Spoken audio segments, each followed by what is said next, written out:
I'm for talking about policing in terms of policing, not in terms of white cops and black innocent. Because if you want to talk about these matters in racial terms, you can't help somebody from doing the little bit of research it takes to find out what you just got through saying, which is that there's a lot of black on white crime in this country. Some of it is very ugly, and they may not say so in polite company because it's politically incorrect to do so, but there are a lot of white people who deeply resent it. I want to make an observation. I think that black leadership, and I don't mean the head of the NAACP. I mean someone like the former president of the United States, Barack Hussein Obama, and his wife, Michelle Obama. But I don't just mean them. I'm not just trying to single them out. I'm saying, who will give this speech? The speech would go in effect. The young men who are taking the lives of 6-year-old and 8-year-olds sitting on their auntie's lap on the front porch are barbaric and despicable. Yeah. They deserve every moment of condemnation. I have no brief for them whatsoever. Don't you even begin to tell me about how they grew up on the wrong side of the tracks. They are criminals and they deserve to be dealt with. Okay? And mean it. Give that speech and mean it. Give it repeatedly and mean it.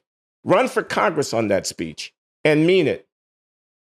That would allow both some white supremacists to say some stuff. They are a discredited fringe who we don't even have to waste our time talking about. It would allow, however, people like Joseph Biden to not have to go to Jacob Blake's bedside, metaphorically speaking, while he's running for president. Jacob Blake, a miscreant for whom a city burned down because he got shot while he was trying to kidnap this woman's children with a knife in his hand.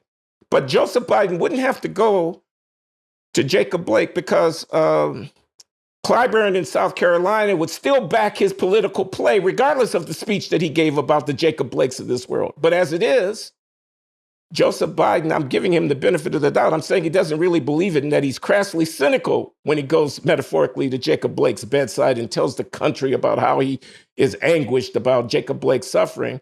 He has to do that because he wants to win an election. And the black leadership who gathered together, you talk about ballot harvesting. I'm harvesting hundreds of thousands of ballots now, millions of ballots, as I conduct the national discourse about race and justice in this country. They won't take the side of the people walking on the streets being preyed upon by these carjacking criminals, by these armed robbing thugs who are gunning them down. They won't take their side. The leaders, the black people, the black leaders and spokesmen, the mayor of Chicago.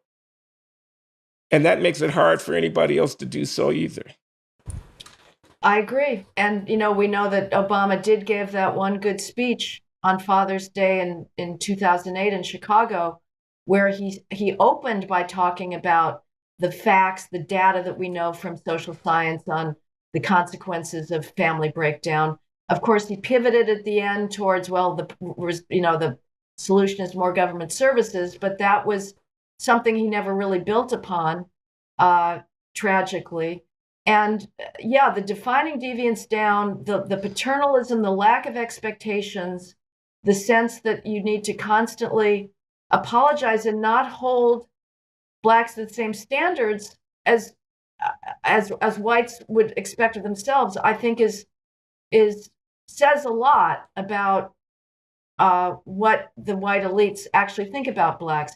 That having been said, it may be that you and I are asking too much, that it may be too much for any group to look at itself critically and honestly in public. I don't know whether whites do that either. You know, we now have a strain of political commentary on the right about, poor working class whites in Appalachia and the opioid crisis.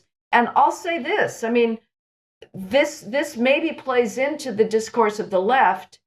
It does kind of look like America got softer in its rhetoric about drug use and drug crime when whites started getting addicted to opioids as opposed to talking about crack. I'm not sure, but in any case, arguably some of the sort of populist nationalist strain that that now, in kind of a Tucker Carlson mode, that is very concerned about the struggles of the poor white class, is also not willing to say, well, you guys should just pull up your bootstraps, for God's sakes, and get married and stay in school and don't start taking opioids. So maybe the kind of wanting to whitewash things or not be honest in public is inevitable, and we're asking too much. But how you then get out of this cultural breakdown, because again, I would absolutely second you in not mincing words in the least. I mean, I just don't. What sort of upbringing leads to a 12-year-old spraying bullets? And I would also say you talk about white supremacists, and this is something you've worried about in the past, but I'm just going to speak very honestly here. Blacks commit 88% of all interracial crime between whites and blacks and whites. And some of it is really, really brutal. In St. Paul, in December, within 2 days of each other, there was like an 81 and an 85-year-old grandmother who were just ruthlessly beaten by these teen thugs. They were pushed to the ground. They suffered concussions. Their faces were just bloodied. What sort of upbringing leads somebody to either spray bullets mindlessly at houses and kill the inhabitants, including children, or to prey on the elderly like that? And we've seen the bad faith of the press in talking about anti-Asian hate crimes. That's why everybody went nuts about the Atlanta spa shootings, because it was a white guy for once, and that had nothing to do with anti-Asian hate crime. It had to do with religious torment over his sexual yearnings. And we're ignoring these brutal Black on Asian attacks, which are the norm, whether it's in the Bay Area or here. And the elites turn their eyes away from it and will literally lie about what's going on and claim that the attacks on elderly Asians are being done by whites. And Asian activists will claim that as well. The lefties claim that as well. So it's really our sort of racial taboos in this country are just amazing. Well, not the Asians. I know Wei Chin and George Lee, who are leading the fight to keep the exam schools from having to get rid of the exam, and would have agreed with you about this last point about how the press are keeping the cover on the fact that most of the attacks in New York against Asians have been perpetrated by blacks, which is why I'm for deracializing the discussion about crime, punishment, and policing. I'm not for defunding the police. I'm for deracializing the police. I'm for not assuming that Derek Chauvin's motivation was racial when he acted as he did vis-a-vis George Floyd. I'm for talking about policing in terms of policing, not in terms of white cops and black innocent or would-be innocents and so forth.